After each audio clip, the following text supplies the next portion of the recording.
Olá, tudo bem? Sou o professor Everton, professor de Química, e hoje nós vamos iniciar mais uma aula de Química.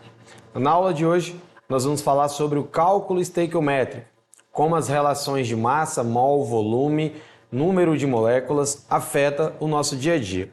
Bom, a estequiometria é uma das temáticas que mais aparecem nas provas do Enem, então nós podemos colocar ela no top 5. Então, entre os 5 conteúdos que mais caem na prova do Enem, estequiometria faz parte dele. Essa nossa aula será dividida em algumas partes. Hoje, nesse primeiro momento, nós vamos falar um pouquinho sobre o que é mol, sobre o que é massa molecular, constante de Avogadro. Então, essas unidades serão necessárias nós conversarmos um pouco sobre elas para entendermos as outras relações estequiométricas que são de massa-mol, massa-volume, volume-volume, volume-número de moléculas, entre outros. Então, fica comigo aí na tela. Bom, hoje nós vamos falar um pouquinho sobre as unidades de massa atômica. A unidade de massa atômica ela é estabelecida pela unidade de um átomo na tabela periódica. Então, todas as moléculas e todos os átomos eles vão ter uma unidade de massa atômica. Nesse caso, a massa atômica de um átomo ela é dada sempre pelo número desse átomo dividido pela quantidade de carbonos. E aí nós vamos ter a massa atômica de um átomo. No caso, a massa do carbono ela foi atribuída a 12, porque na tabela periódica o carbono tem essa massa 12. Bom, seguindo então, esses átomos eles sempre serão sobre 1/12 do átomo de carbono. E assim nós vamos ter a massa atômica de um átomo. Essa massa atômica ela pode ser também chamada de unidade atômica. Então essa unidade atômica é a mesma coisa que a massa molecular ou a massa de uma molécula que é dada pela soma dos átomos. Aí na tela nós temos um espectro de massa, que é usado para calcular a massa de um átomo, mas para a gente resolver questões, a questão ela obrigatoriamente vai te fornecer esse dado de massa atômica. Na segunda tela nós temos a massa atômica dos elementos químicos. Essa massa atômica ela é dada justamente ou quase sempre pelas massas isotópicas. Então os isótopos de um átomo, eles sempre serão aquilo que vai dar a unidade de massa atômica. Por exemplo, vários elementos químicos eles aparecem na natureza com uma abundância diferente. Eles têm os seus isótopos, que nós conversamos nas aulas anteriores. O que são elementos químicos com isótopos? São elementos que apresentam o mesmo número de prótons, mas diferentes números de massa. Isso faz com que a gente tenha o cálculo da sua massa molecular. Nesse caso, a massa atômica de um elemento ela sempre vai dar pela massa dos seus isótopos vezes a sua abundância dividido para o total, que é 100%, que é o que vocês estão vendo na tela. Então, por exemplo, o cloro 35 e o cloro 37 são dois isótopos. O 35 tem uma abundância de 75% aproximadamente e o 37 tem uma abundância de 24,6% de aparência na atmosfera. Então, veja bem como que é feito esse cálculo de uma maneira bem tranquila. É só pegar a quantidade de porcentagem vezes a sua massa e dividir para o total. Então, nós vamos ter a massa atômica do cloro de aproximadamente 35,5 gramas, sendo a unidade da massa do cloro. Mas fiquem tranquilos. Essa primeira parte, as questões de Enem, elas obrigatoriamente fornecerão os dados para a gente. Então, é muito difícil a gente ter uma questão em que haja necessidade de calcular a massa atômica, porque a massa atômica ela é tabelada, está situada na tabela periódica e tudo que é tabelado o Enem te fornece para você poder, então, resolver as questões. Então, fiquem tranquilos, não tem por que ficar de orelha em pé ou ficar com medo de calcular a massa atômica, porque é um dado e dado é sempre fornecido para a gente. Próxima unidade é a massa molecular. Agora, o que é a massa molecular? A massa molecular, na verdade, agora é a soma das moléculas. Então, eu tinha a massa atômica, que era a massa de uma unidade, e a massa molecular, ou massa molar, na verdade, é a soma das moléculas. Então, quando que eu tenho uma molécula? Isso também nós vimos nas aulas anteriores. Nós temos uma molécula quando nós temos a junção de dois ou mais átomos diferentes. Isso faz com que eu tenha uma molécula. Como os átomos têm massas atômicas diferentes, quando eu junto esses átomos e produzo uma molécula, eu tenho então a massa de uma molécula que nada mais é do que a soma das massas atômicas que nós vamos acompanhar na tela. Então, olha só, a soma das massas atômicas constitui a massa de uma molécula. Então, veja bem, por exemplo, qual é a massa do CO2? Então, o que tem no CO2? Tem um carbono e 2 oxigênios. Então, a gente pode calcular a massa do CO2 da seguinte maneira. O oxigênio tem massa de 16 unidades ou 16 gramas, o carbono tem uma massa de 14 unidades ou 14 gramas e o outro oxigênio também tem uma massa de 16 gramas. Então é muito simples, só fazer 2 vezes o oxigênio, que é 16, mais o carbono, que é 12, e isso vai dar uma massa de 44 gramas por mol. Então a massa do CO2 ela tem 44 gramas. Outros exemplos. Bom, olha só o ácido sulfúrico, o H2SO4. Eu tenho 2 átomos de hidrogênio, 1 átomo de enxofre e 4 átomos de oxigênio. Cada elemento químico tem uma massa atômica específica, mas como eles estão juntos, nós vamos ter a massa da molécula. Se eu tenho 2 hidrogênios, então vai ser 2 vezes 1. Tenho 1 enxofre, a massa do enxofre é 32. E eu tenho 4 oxigênios, então vai ser 4 vezes 16, e nós vamos ter aí 48. Logo, a massa do ácido sulfúrico, 98 unidades ou 98 gramas por mol. Nós temos também a massa da glicose, C12H22O11. E o processo ele é o mesmo, o processo ele é super semelhante. Então 12 vezes 12, mais 22 vezes 1, mais 11 vezes 16, e aí nós temos a massa da glicose, que é 342 unidades, ou 342 gramas por mol. Lembrando que a massa molecular nada mais é do que a soma das massas atômicas vezes a quantidade em que esse elemento aparece na molécula. Um outro exemplo é a massa do metano, do CH4. Olha só, um metano eu tenho um carbono e tenho o hidrogênio, um carbono, 4 hidrogênios. Esse carbono tem massa atômica de 12, o hidrogênio tem 1, então 12 mais 4 vezes 1, nós vamos ter uma massa de 16 gramas para o metano. E assim, nós temos então o cálculo de massa molecular, somente a soma das moléculas. Nesse caso, já é mais difícil o Enem te fornecer a massa molecular calculada. Quase sempre ele te obriga a calcular essa massa, te fornecendo a massa atômica. Em algumas questões maiores, esse dado ele já é te fornecido porque ele te ajuda a resolver a questão. Então, lembrando que jamais a gente vai encontrar uma questão de massa molecular para ser resultado ou ser gabarito de uma questão lá do Enem. Jamais uma questão vai te pedir isso. Qual a massa molecular de uma substância X? Nós vamos calcular essa massa para fazer outras coisas, né? Fazer o cálculo estequiométrico. Tudo bem? Então vamos lá. Bom, nós temos uma outra unidade, que é a unidade de mol, e mol, na verdade, é a quantidade de moléculas ou a quantidade de átomos que tem uma substância. Então, o mol ele é extremamente usado. Então, quando eu falo mol, na verdade, eu estou falando quantas unidades de molécula. Hoje se sabe que o mol ele equivale a 6,02 vezes 10 elevado a 23 unidades atômicas. Então, por exemplo, se eu tenho 1 mol de alguma coisa, eu tenho 6 vezes 2 elevado a 10, 23 unidades de alguma coisa. Isso é a unidade de mol. Lembrando que essa constante ela é chamada de constante de Avogadro. Então, aí na tela nós temos qual é o valor do número de mols? 6,02, normalmente se usa em química 6,0 vezes 10 elevado a 23. Isso para facilitar as nossas contas. Então, é mais tranquilo, é um número que você precisa saber, mas em algumas situações a questão ela pode te fornecer, tá? Mas não custa nada saber o que é o número de mols ou quanto que vale um mol de alguma coisa. Bom, na tela agora nós vamos ver como que esse mol ele se comporta.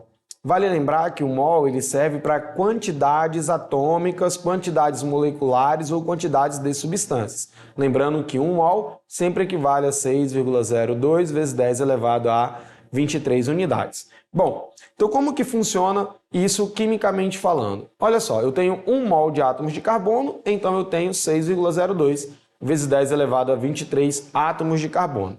Eu posso ter 1 mol de moléculas de água, então eu tenho 6,02 vezes 10 elevado a 23 moléculas de água. E eu posso ter 1 mol de íons de nitrato, então eu também vou ter 6,02 vezes 10 elevado a 23 unidades de íons de nitrato. Então o mol ele é muito importante porque ele dá essa referência para a gente, né? Ele fala quantidades atômicas exatas. Vale lembrar também que a partir daqui, né, nossa aula vai ser dividida em várias etapas. Então, vai ser muito frequente nós ficarmos falando em mol, mol, mol, mol. E aí é importante você lembrar que esse valor é sempre 6,02 vezes 10 elevado a 23. Tudo bem? Então vamos lá, vamos seguir. Olha só.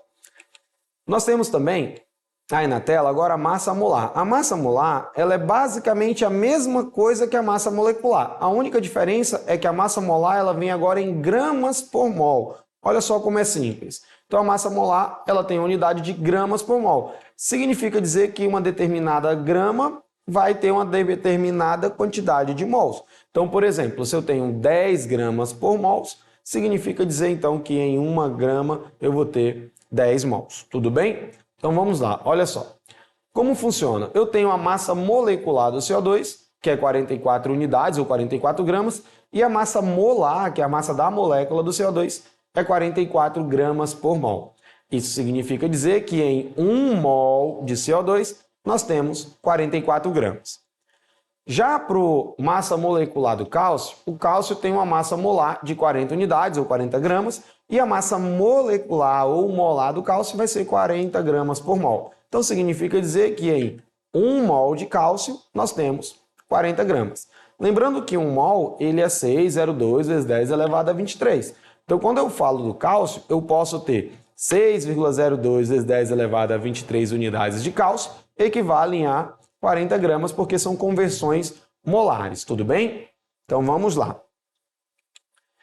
Como que funciona então? Eu posso converter essa quantidade de massa para mol? Olha só, quantos mols tem 88 gramas de CO2? Então como que eu faço isso? Primeira coisa, eu preciso calcular a massa molecular do CO2 e nós já vimos que ela é 44 gramas por mol.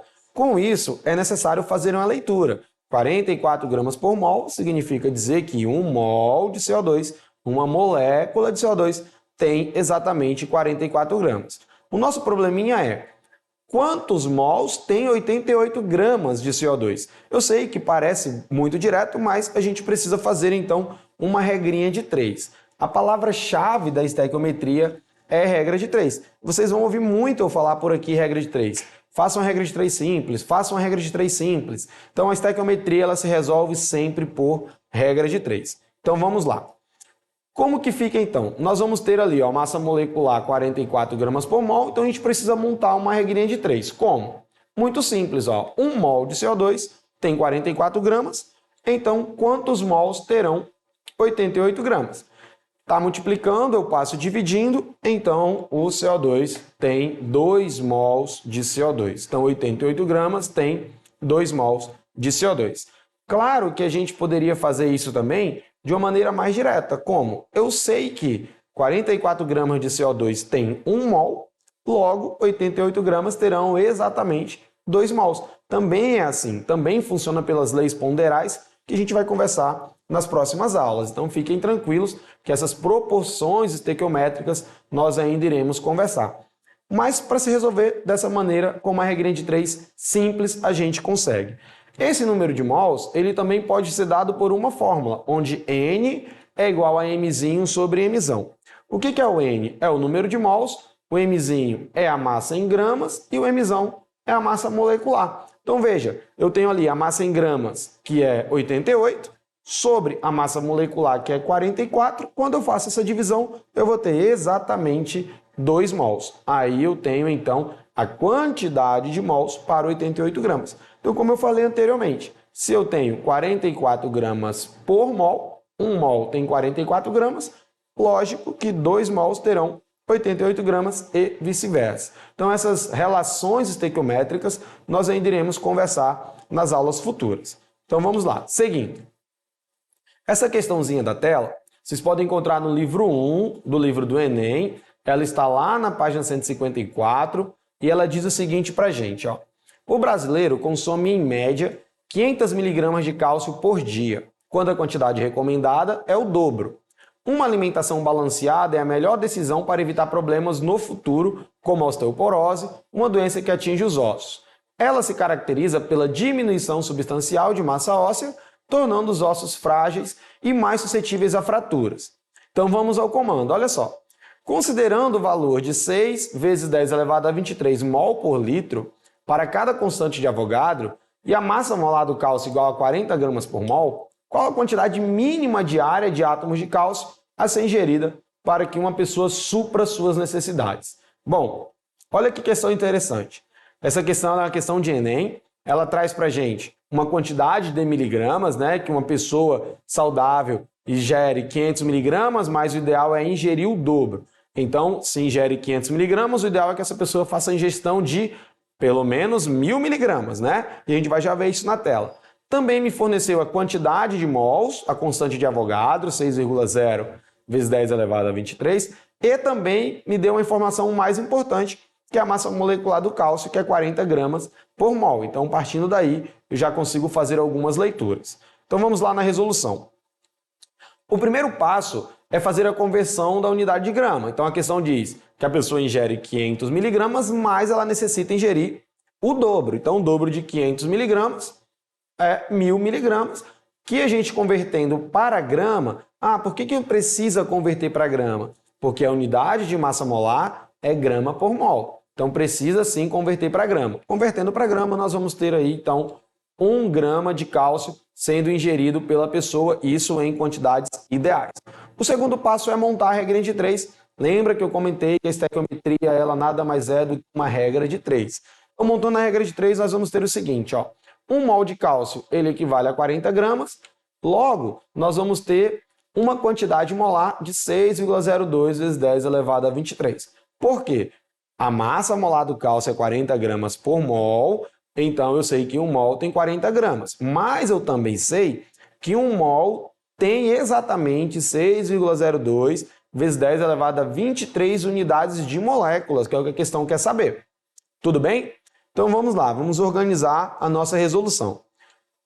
40 gramas de cálcio tem exatamente 1 mol. Então 1 mol tem 6,02 vezes 10 elevado a 23 átomos de cálcio. Só que a questão quer saber quantos átomos de cálcio uma pessoa ingere ao fazer o uso de 500 miligramas, quando o ideal era o dobro. Então, na verdade, eu não vou usar 500 miligramas, eu tenho que usar 1 grama. Então, 40 gramas, 6,02, 1 grama, x. Fazendo uma regrinha de 3 simples, né, meio pelos extremos, eu vou ter 40x igual a 6,0 vezes 1, que vai dar 6, vezes 10 elevado a 23. Esse 40 está multiplicando, ele passa dividindo, e aí nós vamos ter 6,02 vezes 10 elevado a 23 dividido para 40. Esqueçam essa notação, tem só um número, então não vou me preocupar com ele agora, eu só vou repetir. Então, vou fazer a divisão de 6 para 40, e essa divisão ela vai dar 0,15 vezes 10 elevado a 23. Nesse caso, eu não posso usar um número menor que 1 e nem um número maior que 10. É importante que esse número na estequiometria e na notação científica, ele esteja sempre entre 1 e 10. E aí eu preciso fazer movimentações de vírgula, ou levar a vírgula para frente, ou trazer a vírgula para trás. Isso vai influenciar diretamente lá no expoente, como eu tenho certeza que vocês acompanharam nas aulas de matemática. Então vamos lá.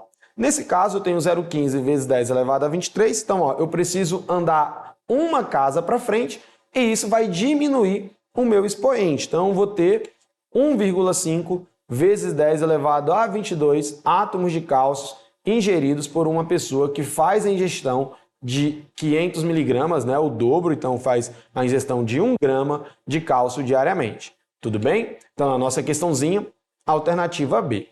Vamos à próxima questão. Na próxima questão, vocês também conseguem encontrar ela no livro 1, essa é a questão 1, lá na página 156. A questão diz o seguinte: no início do século XX, o professor Jean-Baptiste Perrin estimou a constante de Avogadro como um número de 6,05 vezes 10 a 23 entre 7,2 vezes 10 a 23. Com o aperfeiçoamento dos experimentos e dos métodos de cálculos, chegou-se ao seguinte valor, 6,02 vezes 10 elevado a 23. Sendo a constante de Avogadro a quantidade de átomos que tem 1 mol, determinado elemento químico. Com o valor de N, passou a ser possível afirmar a massa de uma dada substância, que corresponde à massa dessa substância, geralmente em gramas por mol. Então, olha a questão. Com base nas informações do texto, a massa de 3,01 vezes 10 elevado a 22 moléculas de CO2 é mais próxima de quanto? Então, olha só, o que a questão quer?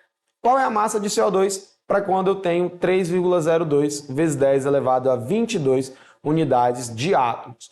O que nós já sabemos? Nós já sabemos que a massa molar do CO2 ela é 44, então está aí na tela, então basta eu montar uma regrinha de 3.